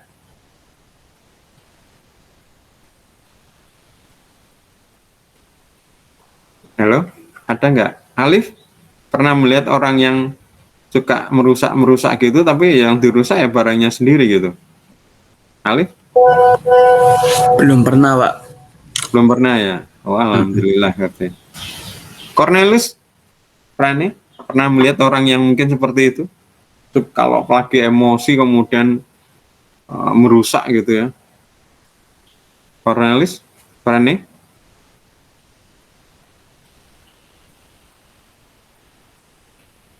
Cornelius hadir apa enggak? Ya kadang-kadang saya juga heran ya, kenapa kok ada orang itu ya, yang dirusak punyanya diri ya, kadang-kadang malah merusak barang mahal. Ini kayak kemarin tuh saya melihat kiriman di grup itu, lihat pertandingan sepak bola, marah karena kesebelasannya tidak bisa mengegolkan, padahal sudah tinggal berhadapan antara kiper dengan dia ya. Jadi dia sudah lolos ini, pemain musuh sudah jauh di belakang, dia cuma berhadapan dengan dia menendang bola, ternyata bolanya terlalu tinggi. Padahal kipernya udah maju nih, ternyata dia salah, dicungkit gitu di atasnya, tapi terlalu tinggi, muarah itu. TV LCD-nya dipukuli rusak. Itu saya kadang-kadang heran sama mereka, orang-orang seperti ini ya. Kita sering melihatnya biasanya di film-film atau yang banting piring, banting apa gitu ya. Bahkan di film yang kemarin tuh, film India itu ada anak itu, ada pot yang nggak apa-apa itu tiba-tiba dirusak itu ya, dia tinggal di apartemen gitu ya, di rusun gitu, rumahnya agak di atas lah, di tangganya itu atau di depan ya, ketika lewat naik itu kan lewatin rumahnya orang-orang, bukan rumah ya Pak ya, kamarnya orang-orang yang namanya apartemen rusun modelnya begitu ya. Itu lagi jengkel ditondangi semua itu potnya itu, sehingga mereka komplain sama orang tuanya, ini kamu nggak mendidik anakmu ya. Ya, ini tindakan sosial. Berikutnya adalah tindakan rasional. Nah, kalau emosional tadi itu tidak menggunakan akal, kalau rasional ini sudah menggunakan akal dan memiliki orientasi nilai. Jadi dia sudah melakukan itu sudah melakukan itu berdasarkan pikiran dan itu memiliki tujuan ya. Nah, sedangkan tindakan rasional instrumental adalah tujuan dan caranya dipilih secara rasional. Ini adalah 4 jenis tindakan sosial. Ini contoh ya, ini sama-sama kuliah ya. Yang pertama adalah tindakan tradisional ya. Kuliah karena tradisi keluarga. Apalagi misalnya contoh kemarin saya baca itu bapaknya pilot, anaknya 3. Anak pertama, bapaknya pilot Angkatan Darat TNI AU, ya pangkatnya kolonel. Punya anak pertama pilot juga TNI AU. Anak kedua pilot juga, tapi sipil. Anak yang terakhir kuliah di sekolah penerbangan, pilot juga. Dia mungkin melihat keluarganya mungkin adalah karena pilot, maka ya jadi pilot juga ya. Atau mungkin kalau teman saya itu bapaknya dokter, ibunya dulu dokter tapi merotol ya, ketika kuliah ketemu bapaknya akhirnya nggak melanjutkan kuliahnya ya. Anak pertama dokter ya, cewek punya suami dokter. Teman saya ini cowok nomor 2 dokter, istrinya dokter. Punya adik cowok dokter, istrinya dokter. Yang terakhir cewek dokter juga, suaminya nggak tahu, masih belum menikah waktu itu saya datang. Ya Allah, ini keluarga besar semuanya dokter. Jadi mungkin kuliah karena tradisi dan kuliahnya kedokteran misalnya. Kemudian tindakan emosional, kuliah ambil DKV karena pacarnya. Kuliah di DKV, KW Undika ya, ambil pilihan DKV Undika gara-gara pacarnya juga di situ. Kamu ngapain kuliah di situ? Kamu kan nggak bisa gambar. Iya, gimana lagi? Pacarku di sini ya. Ada nggak kalian kan seperti itu? Kuliah berdasarkan tanpa rasional seperti itu. Ada nggak? Andri, pernah lihat temanmu yang kuliah tidak menggunakan atau alasannya tidak rasional seperti tadi, emosional?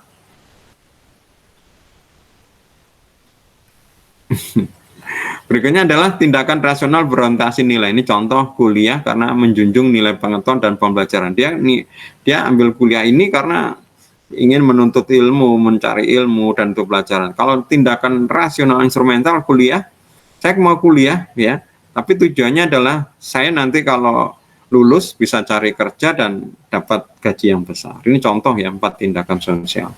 Ya. Waktunya habis ya. Nah, nih, saya teruskan sampai sini aja. Ya. Rasionalisasi adalah fokus pada masyarakat Barat yang modern yang semakin didominasi oleh rasional instrumental. Jadi mereka melakukannya itu berdasarkan hitung-hitungan. Aku melakukan ini dapat apa? Ya ini yang di zaman sekarang ya, zaman modern. Kalau tidak dapat apa-apa secara materi, dia nggak mau melakukan. Istilahnya sekarang kalau istilah Surabaya itu apa? Wani piro.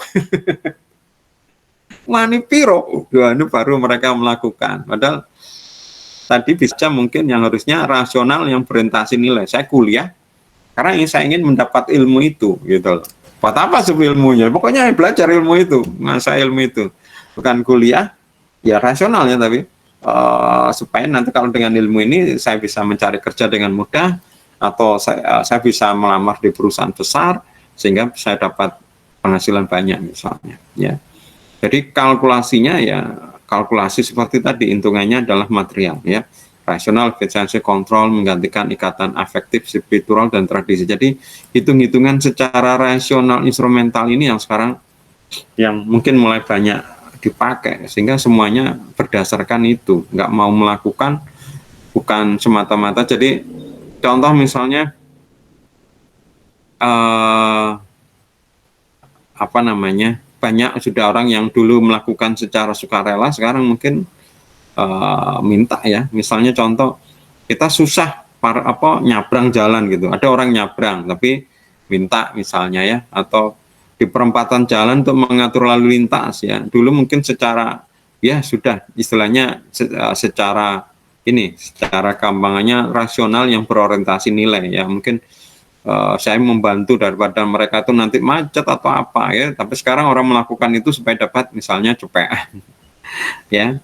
Nah, di sini kemudian timbul yang dinamakan sebagai motif ya. Motif ini adalah sesuatu yang mendasari tindakan itu. Kamu melakukan itu dasarnya apa? Landasanmu apa? Kera apa? Itu yang dinamakan motif ya. Sehingga motif ini yang menjadi aktor sosial ya. Maka kita harus mengetahui apa motif ya atau konteks di mana tindakan terjadi untuk bisa memahami ya. Jadi ini menurut si Weber ya. Sampai di situ kita lanjutkan pertemuan selanjutnya ya. Kita lanjutkan Freud. Freud ini menarik sekali ya. Nanti kita paham ada namanya yang terkenal dari Freud itu adalah id, ego, dan superego. Ini keren sekali ya. Tentang pembahasannya. Mungkin ada pertanyaan, Pak Yusuf, ngapain kok kita repot-repot memahami teori sosiologi ya. Kemarin sudah dijelaskan tentang lahirnya sosiologi dan kita sekarang memahami teori-teori besar di dalam sosiologi sebelum kita masuk ke sosiologi komunikasi, supaya kita tahu sosiologi komunikasi kan tadi pengembangan dari sosiologi, sehingga kita tahu apapun sosiologi komunikasi juga ada di dalamnya seperti tadi itu ya. Ada fungsionalitas, ada equilibrium ya, ada konflik baik di dalam sosiologi atau sosiologi komunikasi. Maka kalian harus memahami ini nanti supaya kalian bisa memahami juga tentang sosiologi komunikasi.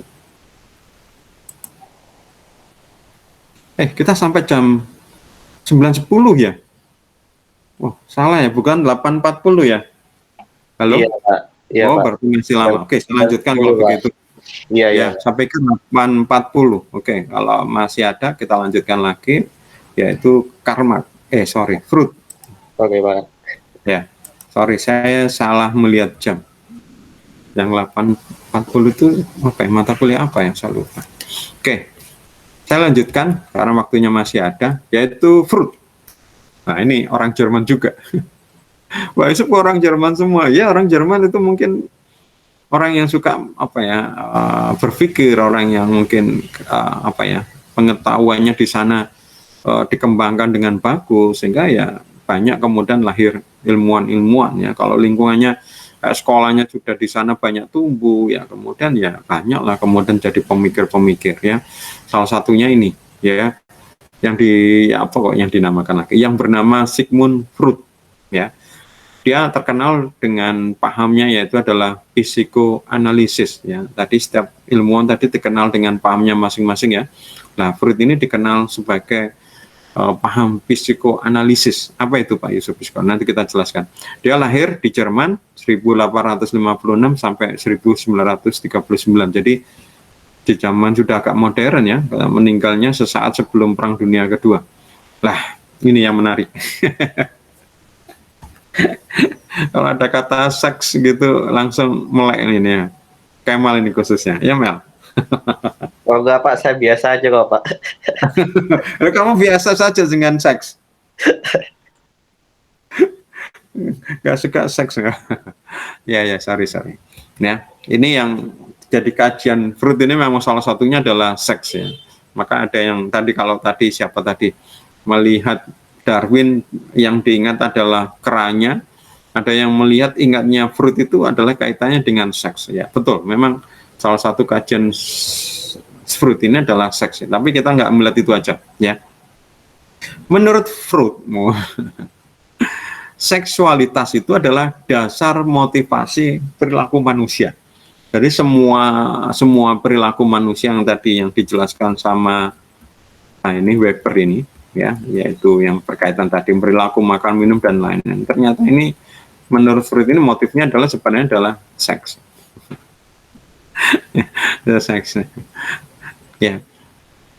Dan kita sosiologi ya berutang budi pada Sigmund Freud yang sebenarnya ini bukan pakar sosiologi, tapi dia adalah lebih sebagai ilmuwan psikologi. Tapi kajian-kajian pemikirannya tentang psikologi ini ternyata bisa dipakai untuk memahami di dalam sosiologi. Maka sosiologi berutang karena dengan cara begitu kita kemudian bisa lebih paham. Seperti contoh dia bilang bahwa manusia itu motifnya ketika perilaku, dasar motivasi perilaku itu adalah seksualitas. Seperti pada dasarnya semua masyarakat berarti berhubungan juga atau motifnya adalah seksualitas ya. Jadi kalau kita lihat ya di dalam manusia itu, kalau di dalam manusia itu kita bagi menjadi 3 hal ya. Pertama adalah id, ego dan superego ya. Apa itu id? Ya, id itu kalau bahasa sederhananya itu adalah kalbu, nurani, ya hati yang terdalam dari manusia. Bahasanya Pak Yusuf tinggi sekali, halus, puitis banget ya. Hati apa ya? Yang bagian terdalam dari sisi manusia itu yang dinamakan id, ya. Jadi misalnya yang dinamakan sebagai hak asasi atau sifat manusiawi itu adalah id ya. Aku kok kasihan melihat itu berarti yang timbul dari id ya. Maka sekarang ini banyak apa ini banyak terjadi penipuan ya. Ketua prodi kalian barusan kena tipu loh teman-teman, tahu ya? Iya Pak. Kenapa ketipunya Mal? WA-nya kebajak Pak. Nah, kenapa dia kebajak?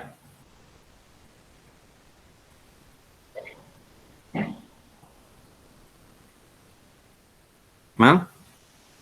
Kok tahu?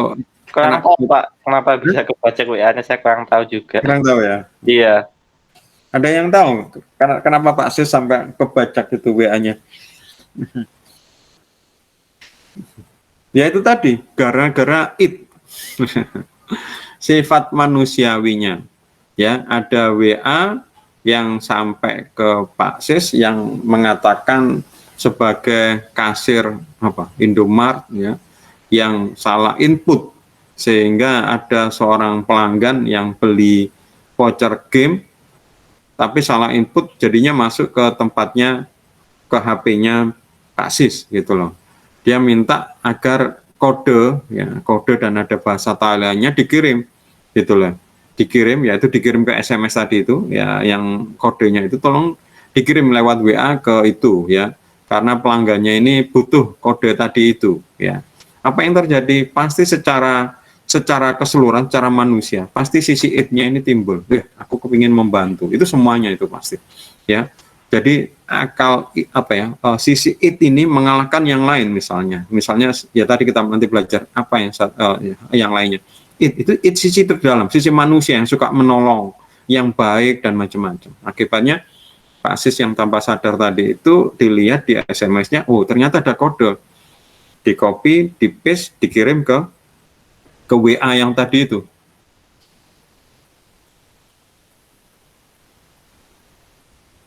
ke WA yang tadi itu, ya, ke WA yang tadi itu, sehingga tanpa sadar sebenarnya Pak Sis ini adalah menyerahkan orang lain untuk menguasai WA-nya. Ya, jadi sebenarnya bukan dibajak, itu sebenarnya namanya social engineering, ya. Tidak perlu ilmu hack, ya. Cuma ya itu memanfaatkan sisi kemanusiaan. Ya. Ya setelah itu ya WA-nya Pak Sis nggak dipakai. Dan hari ini ya, itu kejadian orang terdekat yang kedua, ya. Jadi sebelum Pak Sis, sebelumnya kemarinnya itu ponakan saya kena, ya. Hari ini teman kantor kena, ya. Teman kantor kena. Jadi sudah 3 orang yang dengan modus yang sama, yaitu mengaku sebagai pegawai itu dan kena 3 ini. Ya, jadi itu saya bilang, makanya kalau kita lihat tadi kalau mempelajari sosiologi ya ternyata lu kok gampang kayak gitu. Iya, karena tadi itu manusia pasti punya namanya id, ya, yaitu sisi manusiawi atau sisi baiknya, nuraninya yang kepingin menolong. Ya kasihan ya, orang ini juga dikatakan yang sudah beli tadi itu bukan kesalahannya, dia sudah mengeluarkan duit, nah, nggak bisa main dong ya seperti itu. Terus mungkin kasir, ya namanya kasir juga mungkin salah, capek gitu, ya wis tak kirim gitu, ya. Nah itu namanya id. Nah, apa itu namanya ego? Nah yang ego ini yang dinamakan sebagai pikiran, ya, akal, ya. Rasionalitas, ya. Jadi ego, ya, ego. Nah, ego ini adalah pikiran, ya, pikiran rasional. Nah, ini harusnya bisa ngerem. Sebentar, ya, mau nolong sih nolong gitu loh. Tapi nggak begitu deh. Masa? Ini kalau dia berpikir misalnya egonya kuat, ya, egonya mungkin tidak akan terjadi seperti itu. Ya, itu. Jadi setiap tindakan manusia ada id, di dalam manusia itu ada id, kemudian ada ego. Ego itu adalah rasional, pikiran, ya. Nah, itu. Kemudian ada namanya super ego. Super ego itu kalau bahasanya mungkin buat gampang adalah seperti nafsu, ya. Keinginan yang sangat kuat, ya. Mungkin dari yang luar, ya. Sehingga kadang-kadang id ini dikalahkan sama super ego dan ego membenarkan super ego. Gitu ya. Jadi kadang-kadang sudah diputuskan. Jadi ketika ada pilihan antara id atau super ego, akhirnya kita memilih misalnya super ego, kemudian ego yang kemudian mencarikan pembenaran bahwa super ego itu benar. Kamu itu mencuri gak boleh loh, kata id. Tapi si super ego bilang, kita lapar sekarang ini. Kalau nggak makan mati lu gitu. Ya tapi nggak boleh gitulah, itu namanya mencuri gitulah. Baru kemudian si ego ini karena sudah kalah ya di dalam perdebatan itu yang dimenangkan super ego yang kemudian bikin alasan, ya. Iya sih kita nggak paham, memang mencuri gitu loh. Tapi kita sudah izin kok. Izinnya ya kita ngomong tadi, Pak, boleh saya ngambil jambu Bapak? Kayak ceritanya si Unyil, ya. Pak Raden, saya minta jambunya ya. Terus kemudian kita pakai suara yang lain. Iya boleh, silakan ambil sebanyak-banyaknya. Nah, ini yang akal ini kemudian membenarkan. Ya, ini jadi gampangnya seperti itu ya. Dan ini yang sebenarnya lebih banyak di dalam teori psikoanalisis, bukan masalah seksualnya tadi itu. Ya. Masyarakat menggunakan beragam cara untuk mengatur seksualitas dan agresi, yaitu tabu, mengontrol dorongan seksual anak, menghukum pelanggaran seksual, agar mengatur pernikahan. Menurut Freud, represi akan menghasilkan neurosis. Represi itu tekanan akan menghasilkan stres. Ya. Nah, masyarakat dianggap sebagai superego, ya.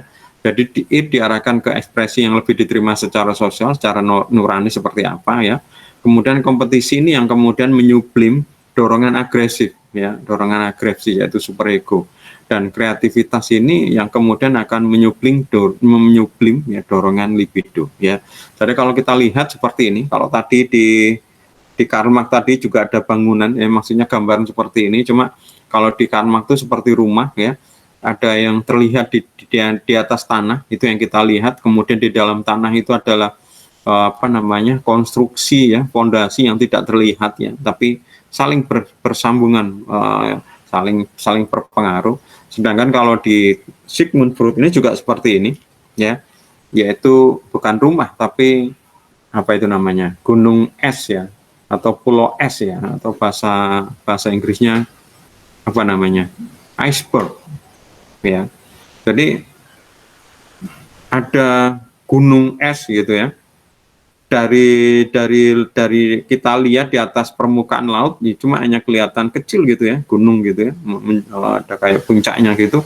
Tapi yang tidak terlihat di bawah laut adalah besar ya. Ini ngambang nih sebenarnya, ini bergerak bukan sampai ke bawah. Jadi ini kayak kita es itu loh, es batu dimasukkan di air kan ngambang ya. Yang muncul di atas air itu mungkin sedikit ya, tapi yang tenggelam di dalam air itu banyak ya, hanya kecil, bukit kecil. Nah, ini menurut Freud itu bisa digambarkan seperti itu. Jadi yang paling ujung yang terlihat dari di atas permukaan, yang paling ujung puncaknya itu yang dinamakan conscious level ya, conscious ya, conscious itu yang rasional, yang masuk akal, level yang masuk akal. Kemudian di bawahnya sampai kemudian di permukaan yang terlihat itu ada namanya level pre-conscious ya, level pre-conscious. Jadi sebelum tahap rasional, pre ya. Kemudian di bawah yang tidak terlihat itu adalah tahap yang atau level yang dinamakan sebagai unconscious ya. Unconscious berarti ya tanpa rasional. Nah, apa yang terlihat ya, yang rasional. Yang rasional itu ya pikiran, persepsi, perkiraan, tanggapan, pengamatan kayak gitu ya. Sedangkan yang pre-conscious ya yang terlihat ya, tapi masih tidak terlihat ya, maksudnya dikelihatan, tapi itu di dalamnya dari conscious itu seperti memori, referensi, pengalaman ya. Jadi misalnya contoh ya, saya menjelaskan tentang ini misalnya ya, atau mungkin kalian melihat tayangan lelucon ya di TV ya, sama dulu ada TV namanya sitcom. Sitcom itu tayangan serial yang lucu ya. Jadi kalau di barat itu contohnya kayak Seinfeld, Friends gitu ya, terus Cosby Show kayak gitu ya. Kalau sekarang itu apa ya, tayangan lucu kayak di Net TV ya, apa itu, tayangan apa itu yang di Net TV itu, ada lakonnya siapa itu, Sophia Latjuba kalau nggak salah ya, tetanggaku gitu loh. Siapa yang pernah lihat itu di Net TV? Tapi sudah nggak tahu masih ada atau enggak. Kayak serial itu judulnya Tetanggaku Idolaku, yang salah satu pemainnya si Sophia Latjuba kalau nggak salah. Nah, ini kan kadang-kadang bikin kita tertawa misalnya, tapi kenapa ada kayak suara tertawanya? Kadang-kadang kita nggak merasa lucu, tapi kok lucu. Ini berarti kemungkinan kita persepsi store knowledge-nya, pengetahuan referensi sama explain kita beda ya. Termasuk juga sering saya melihat sitcom itu, kalau ketika ada suara tertawa saya juga bingung, kok dianggap lucu bagi orang barat, kita kok nggak lucu. Berarti perbedaan ini yang tidak terlihat ya. Demikian juga misalnya contoh ketika ada situasi yang sama, kenapa ada orang bersikap yang berbeda ya. Misalnya contoh, kita sama-sama di dalam mobil, misalnya mobil angkutan umum ya, tiba-tiba mobil itu mogok misalnya, berhenti ya, sopirnya mungkin keluar ya. Nah, kita kan menunggu. Di situ mungkin ada banyak orang bersikap, ada yang mungkin mengeluh, wah itu panas ya kok panas, sopirnya kok gak periksa gitu loh, kok mogok gitu. Ada yang ngomel-ngomel terus, tapi mungkin ada yang diam terus mengeluarkan bukunya baca, kemudian ada yang mungkin tanya gitu ke kernetnya atau siapa, ini masih lama nggak ya Pak gitu, kenapa gitu, kalau lama saya turun aja deh, saya mau bayar sekarang, saya butuh. Nah, ini ternyata hal yang sama, sikap yang dilakukan berbeda-beda. Ini berarti ada sesuatu yang tidak terlihat. Nah, tidak terlihat ini namanya pre-conscious ya, yaitu pengalaman dia, ajaran yang dididik di keluarga, pendidikan di sekolahnya mungkin berbeda, pendidikan di keluarga, ya. Ini yang dinamakan preconscious. Yang di bawah, ya, unconscious, ini ketakutan, ya, harapan yang tidak rasional, ya, kebutuhan yang selfish, ya, maksudnya bukan selfish foto, ya, selfish itu mementingkan diri sendiri, egois, ya, kayak gitu, ya. Motivasi yang merusak, ketakutan, ya, keinginan seksual yang tidak dapat diterima. Ini kan gitu, ya. Saya konsultan terakhir pekerjaan saya adalah konsultan SDM, ya. Salah satu tes yang saya lakukan ketika mencari orang, ya, untuk suatu posisi atau menilai kemampuan, itu salah satunya adalah, mohon maaf, ya, itu adalah yang kita tes itu adalah salah satunya adalah level psikologi, ya. Aneh memang, ya. Dan saya baru tahu setelah saya kerja di situ, ya. Jadi orang ini normal aja, ya, normal, ya. Karena memang pekerjaan kami memang salah satunya adalah mencari orang yang untuk posisi. Contoh misalnya begini. Ini direktur marketing, ya. Direktur marketing karena sesuatu hal misalnya dipindahkan atau mungkin pensiun, kosong lowongnya. Nah, kalau zaman dulu si direkturnya tinggal siapa yang paling pas, ya, gitu. Akhirnya milih salah satu. Kalau sekarang kan nggak bisa kayak gitu, ya. Minta bantuan ke kami. Tolong posisi marketing manager ini tolong dicarikan orangnya, bukan buka lamaran, ya, dicari orang yang di situ. Oke. Nah, saya akan tanya posisi manajer marketing ini pekerjaannya apa?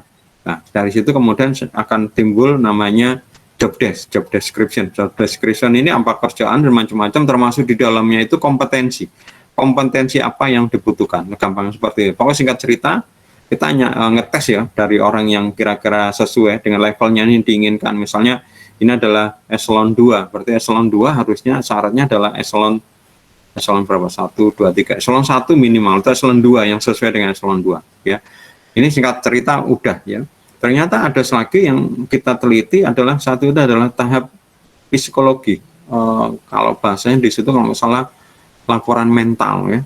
Percaya atau tidak, orang kelihatan normal seperti itu ternyata dia misalnya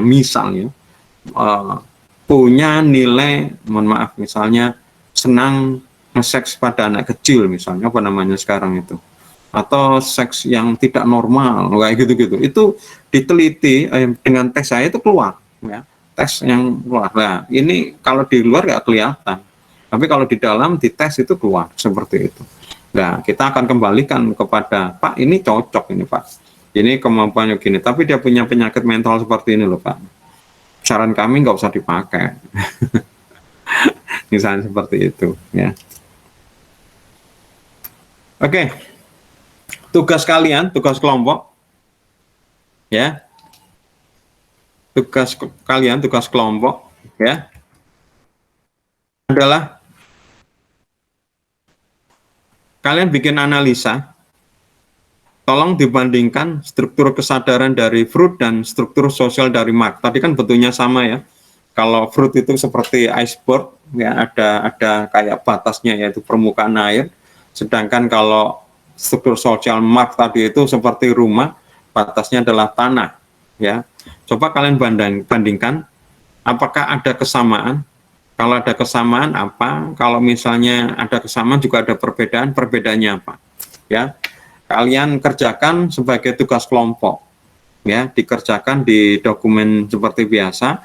Kemudian kalian bikinkan juga PowerPoint-nya. Tolong kalian bikin PowerPoint bukan dari dokumen di copy paste, ya, yaitu poin-poinnya aja. Jadi pengetahuannya jadi kalian PowerPoint itu hanya sebagai poin-poin, bukan di situ. Kalau kalian memasukkan semua, jadinya apa? Kalian cuma kayak seperti membaca. Kalau membaca, yang melihat ya juga membaca. Kalau sama-sama membaca, buat apa kalian yang ada di situ? Fungsi PowerPoint bukan handout yang dibaca, ya. PowerPoint itu membantu poin-poin kalian menjelaskan, ya. Jadi kalian bikin dua tugasnya, yaitu bikin dokumen analisanya dan kemudian bikin PowerPoint-nya, ya. Dikumpulkan keduanya, kalian convert ke PDF, ya, kayak gitu. Ada pertanyaan? semua sama ya, artinya tugasnya itu kelompok semuanya, nggak ada kelompok 1 seperti kelompok 2 seperti itu ya. Ada yang mau ditanyakan?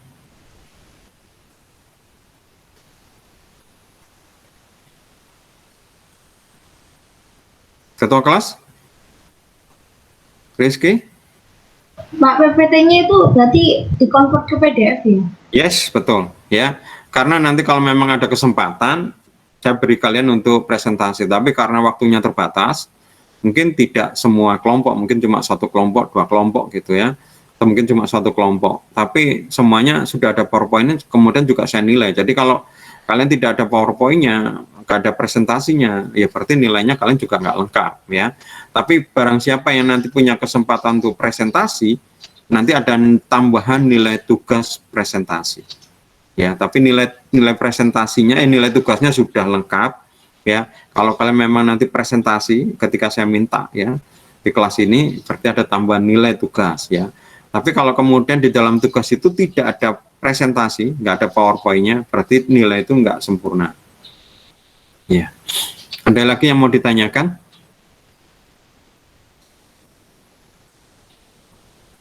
Semuanya sudah dapat kelompok, ketua kelas? Sudah, Pak. Oke, berarti nggak ada masalah ya. Tugas kelompok teman-teman, ya. Jadi dengan cara begini, kalian akan belajar lebih dalam tentang teorinya Marx sama teorinya Freud ya. Karena memang ini bukan mata kuliah khusus sosiologi dan tidak khusus mata kuliah psikologi. Saya cuma hanya dasar-dasar ya. Kalian belajar lagi lebih dalam tentang teorinya Freud dan teorinya Weber sehingga kalian bisa membandingkan tadi kenapa gitu ya. Minggu depan kita akan lanjutkan lagi yaitu teori-teori sosiologi. Masih ada mungkin 1 pertemuan lagi lebih dalam lagi ya dari ilmuwan-ilmuwan yang lain. Oke, ada yang mau ditanyakan?